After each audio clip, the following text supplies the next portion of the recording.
You said your name was Smith, right? Looking at your resume, it seems your college life was all about club activities. Haven't you learned the basics of program development properly? Talk about your graduation project. Your voice is too soft. I don't feel any enthusiasm. Never mind, I don't see a need for you in our company. The director of HR, Benjamin, shouted at the applicant, Oliver. The frightened Oliver's voice became quieter. The atmosphere in the interview room was ice cold. Just when everyone thought he might run out of the room, Oliver looked up and, with a firm gaze, said to Benjamin, "You don't see a need for me in this company. I was thinking the same thing." He slowly took off his glasses. Yes, I was the company's CEO, but was undercover as a job applicant for internal inspection. At that moment, the color drained from the director's face. What happened next was completely unexpected. My name is Oliver Brown. During college, I started what you might call a tech startup.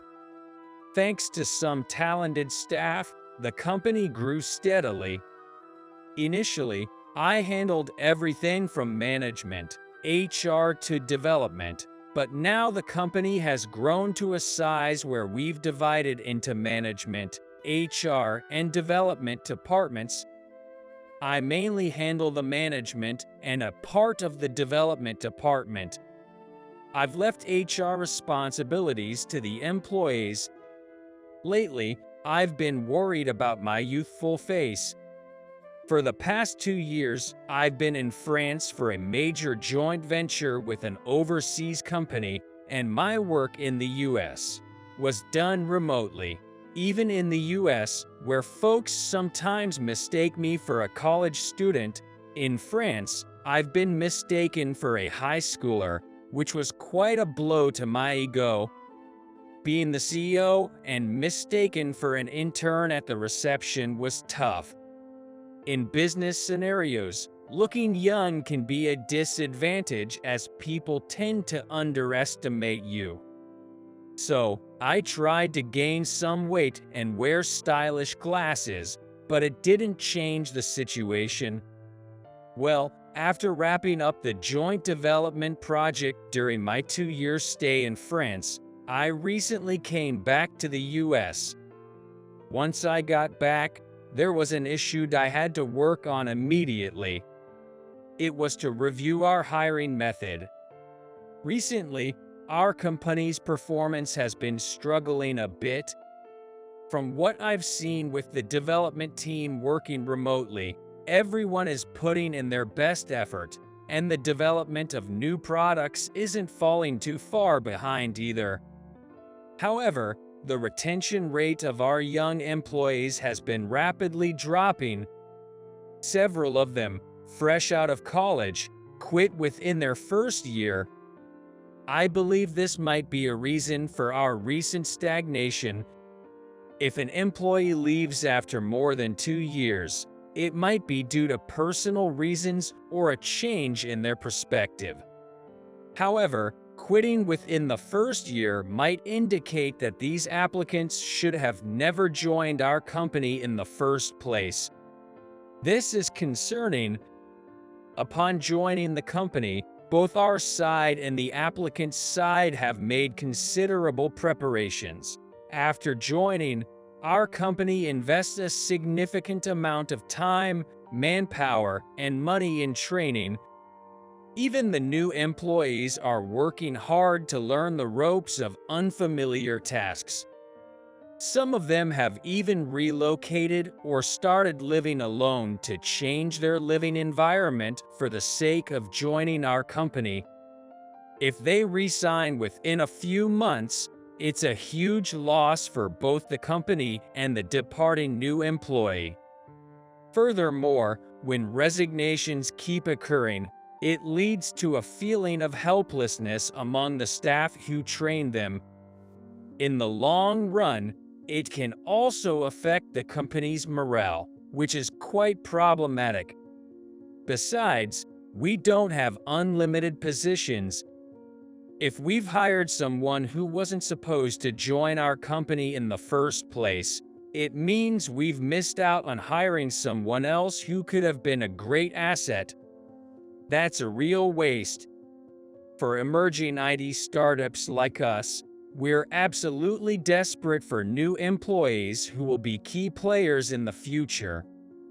We need to address this mismatch somehow. Currently, the main person in charge of hiring is an employee named Benjamin, who joined our company mid-career. He was promoted from the development department to the administrative department last year. When he joined the company midway, I was already in France, so I've never met him face to face. On top of that, not only in France, but also in the US, people often mistake me for a college student because of my baby face. Maybe it would be a good idea to use this young look and the fact that I haven't met Benjamin to go undercover during the hiring process and see how it works firsthand. A playful idea like that crossed my mind.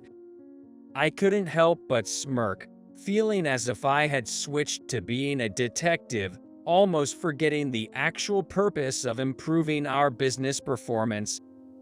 On the first day of the undercover investigation, I decided to attend the company orientation. All 3 members of the HR department were involved in the orientation. First off, there was the receptionist, Kathy Johnson. When I introduced myself under the false name Oliver instead of Smith, she treated me in a very friendly manner. She also briefly explained about the company and the upcoming hiring test to the other attendees, all with a smile. Her gentle demeanor made everything easy to understand. I felt so grateful to have her representing our company at this orientation. Then, inside the venue, Bob Anderson was projecting a PowerPoint presentation on the screen. He's a young and earnest-looking guy with very focused eyes. Since I entered just in time for the start, the orientation led by Bob began shortly after I sat down. The presentation gave an overview of the company and shared our philosophy. Bob honestly discussed both our strengths and the areas we want to improve on. I felt that anyone who understood this would be more likely to stay with the company after joining. Moreover, the PowerPoint, as well as the handouts given, were meticulously made and easy to read. Catherine, who had come back from the reception, was attentive to the attendees, picking up questions and assisting those who might not have caught on to everything. Given the nature of our IT development business, we have many employees who are good at programming but not so good at interpersonal communication, or who might take a bit longer to grasp certain topics. But with the right environment, such employees can work without any issues and be invaluable assets. In fact, it's often said, you can't have it both ways, and while some might struggle with communication, they excel in development and show unparalleled talent, which we're grateful for. We certainly believe in continuing to hire such uniquely talented individuals. That's why I truly appreciated the support Catherine provided. I felt confident that applicants who are truly good at programming would aspire to join our company without hesitation. The orientation ended with closing speech from the director of HR department, Benjamin. Benjamin's remarks were appropriate for his position as the director of the department, with no issues to point out. The first day of my undercover investigation ended with satisfaction, thinking, our employees are truly exceptional. But just being satisfied doesn't make it an investigation. In fact, Since I didn't spot any issues, the first day might be considered a failure in terms of undercover work. I'll have to be more attentive on the second day of my undercover investigation. On the second day of my undercover investigation, it's finally time for the job interview. Our company's hiring interviews are usually conducted by Benjamin from the HR department. "Excuse me, I'm Smith," I say, a tad nervous, as I knock on the interview room door. If Benjamin recognizes my true identity, this whole ruse will be pointless. Thus, I use the pseudonym Smith, the same one I'd used during the company orientation, and entered the room with my head slightly bowed. Suddenly, You. What's with the head bowing? that was the first thing Benjamin said. I was taken aback.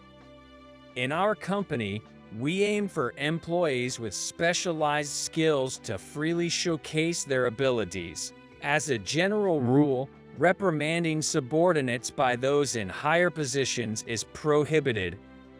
Initially, we had concerns that without the ability to reprimand, the organization might not function properly. However, as we continued, we realized those concerns were unnecessary. When there's a situation that requires correction, instead of raising our voices, the first step is to discuss the current issue to ensure everyone's on the same page. Then, management conveys the desired state of affairs. From there, it's simply a matter of brainstorming together on how to improve and achieve that state. It's pretty straightforward. When addressing an issue, we encourage our employees to speak honestly about why they took a certain action. Of course, we don't respond with things like "that's a ridiculous reason." By getting them to open up, we gain a deeper understanding of their feelings, leading to more fundamental solutions and taking a step towards improving the company as a whole. In our company, we have a diverse group working together, people from different backgrounds, personalities, ages, and genders. In such an environment, there are often situations where not just the subordinates' methods, but sometimes even the superiors' methods need to be changed. It's inevitable.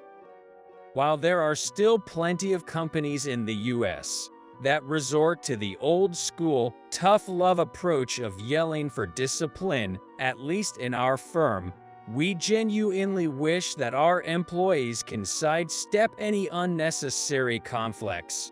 We hope they can focus on their tasks without the constant fear of getting chewed out. Excuse me, I never expected to be yelled at in a company with such a philosophy. Generally, walking into an interview room with a downcast look isn't considered commendable.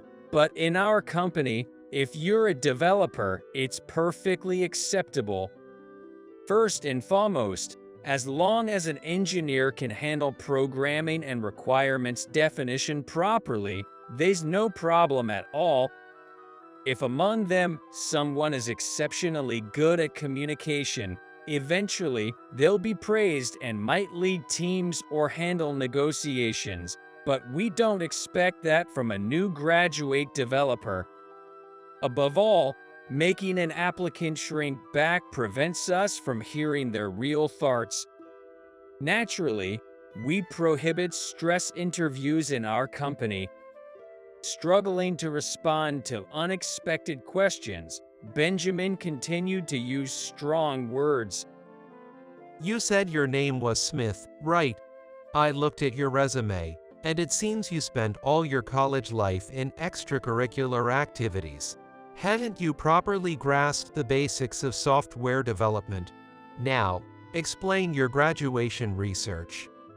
Yes, well, for my graduation research, I created a database on T's. It's something very familiar in our lives. I chose the theme of tea because it's easy to set standards for comparison, and a lot of data can be gathered. I answered truthfully about what I researched during my senior year of college. After all, it was a topic researched by the founder of this company.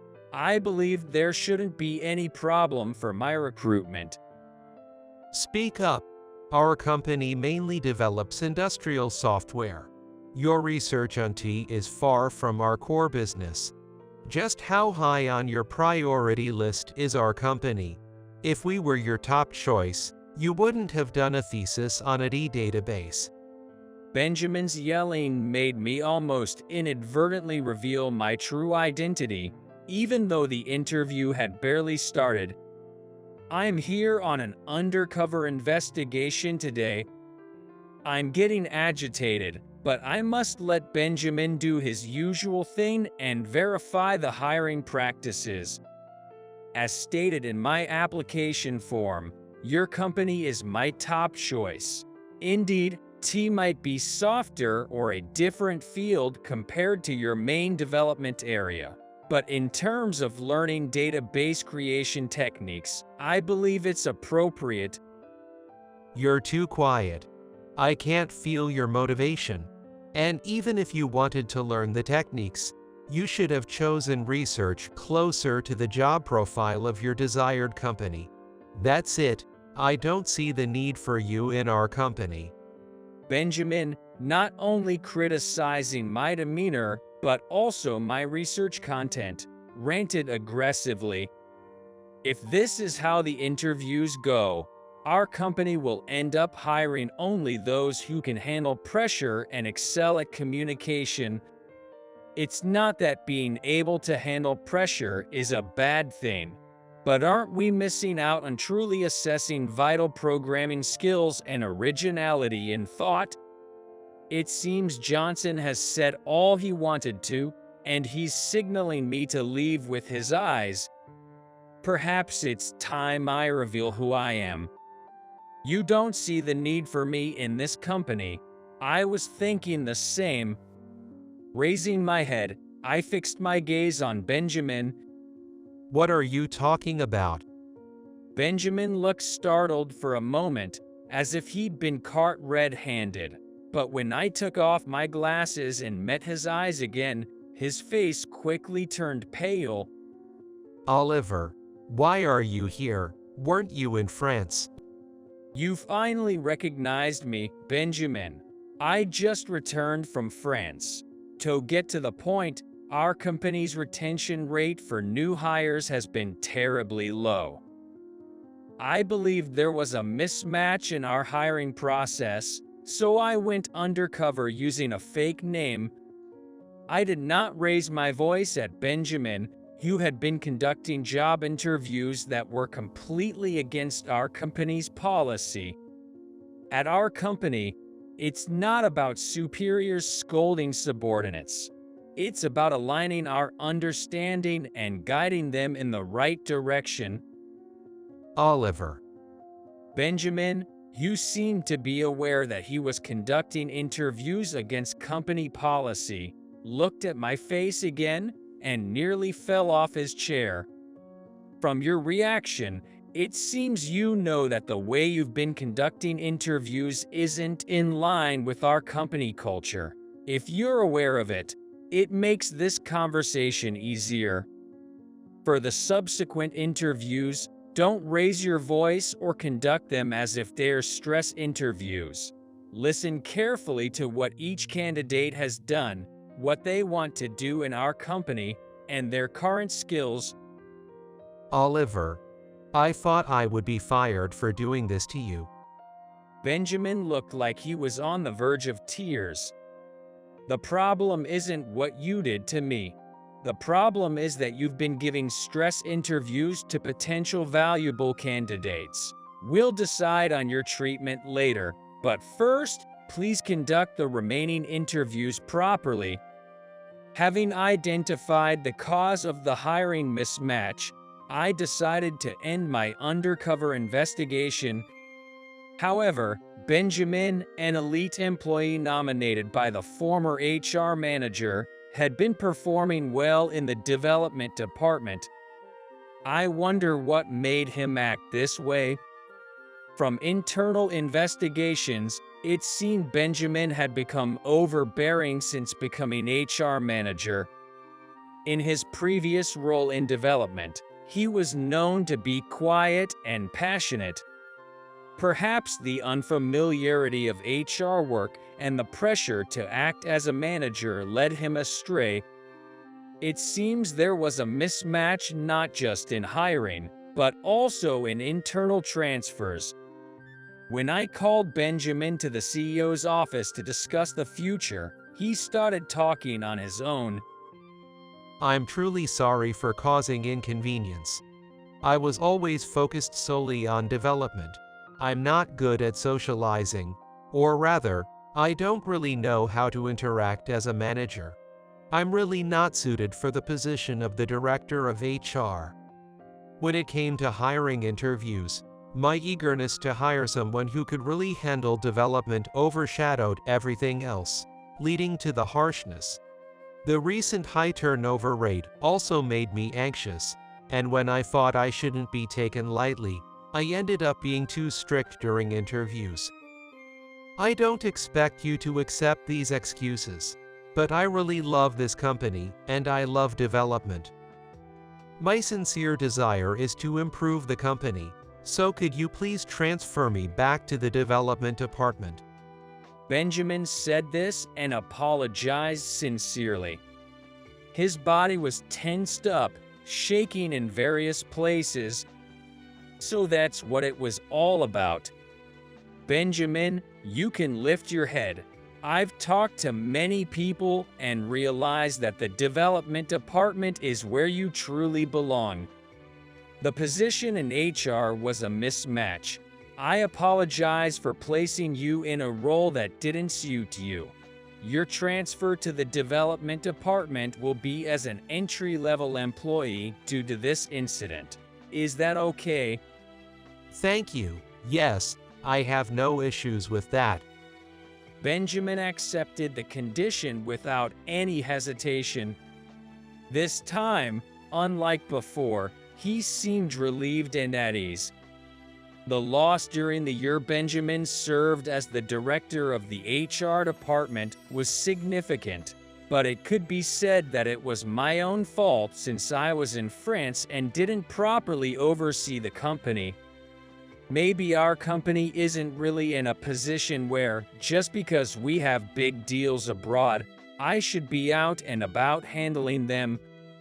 Given our company's current maturity level, we might not yet be in a position to delegate everything to those below. It's possible that I, as the CEO, always need to be in the US to keep an eye on things. It reminded me once again of the challenges of running a business. By the way, what I gained from this undercover investigation wasn't just identifying Benjamin's issues. I had exchanged contact information with other applicants in the waiting room before the interview. A few days after the interviews, I decided to go out for drinks with them. Now, there's no need to hide my true identity. As soon as I entered the bar, I revealed that I was actually the CEO. The applicants were all delighted and, with the help of some alcohol, they shared their dreams that they couldn't discuss during the intense interview with Benjamin. Watching them passionately talk about the developments they wanted to work on, I felt hopeful for America's future. Among those who had gathered was an applicant named Jacob. He pitched a unique product idea, different from the others who had applied to our company. Jacob said he's certainly interested in our current projects, but in the long run, he wants to develop products more closely tied to local businesses. First on his list was developing a subscription system for tea leaves in collaboration with a local tea shop. He wanted to deliver high-quality tea from small, yet well-regarded local shops to the entire country. Our company isn't exactly focused on local collaborations right now, but I believe that eventually, we'll see a shift back from excessive globalization to more local engagement. Jacob's proposal seemed perfect for our company. On a side note, a database I created back in college might finally get some attention. When I got back to the office, I learned that Jacob had been so pressured during his interview with Benjamin that he couldn't speak at all, resulting in his rejection. We almost lost a valuable candidate. I shared the story from the drinking party with Benjamin and everyone in the HR department and decided to hire him. Furthermore, after bringing Benjamin back to development, we promoted Catherine Miller to the position of HR manager. Catherine has always been an outstanding employee, even showcasing her attentiveness during company presentations. At first, Catherine was taken aback by her promotion, but she quickly smiled confidently and said, "Leave it to me." With her promotion to HR manager, Catherine outdid herself and made even bigger contributions. Our company culture is about aligning perspectives rather than reprimanding employees, and this became a hot topic. Catherine gained attention as a young female HR manager in a tech startup and was featured in our local town magazine. Her feature in the town magazine created a buzz, leading to interviews with bigger magazines, and soon she was in the spotlight nationally. Time flew by since the undercover recruitment operation, and a new fiscal year has begun. Both Benjamin, who returned to the development department, and Catherine, who took over as HR manager, have been excelling in their fields. Within a week of his transfer back to development, Benjamin revisited a stalled project and steered it towards a resolution. And as mentioned earlier, Catherine is constantly in demand for magazine interviews. She's also been putting great efforts into public relations, an area our company hadn't focused on much. One thing I often reflect on is the idea that everyone has their strengths and weaknesses. At first glance, someone might seem problematic, but on closer inspection, they often have reasons for their actions or might be struggling because they're not in the right role. Rarely do people intentionally set out to do harm from the start. If given the right environment and tasks suited to their strengths, anyone can shine. As the CEO, my responsibility is to create an environment where all employees can excel. Doing so will surely brighten the future of the company. Now, what issue should I tackle this year? Maybe focus on hiring recent graduates to bolster our young workforce. While I was in France, I hired several employees. Maybe I should set aside some time to chat with them individually. Or perhaps sending some of our budding talents on exchange programs with our partners could be beneficial. To create a better working environment and further improve our performance, I'm always excitedly strategizing for the next step.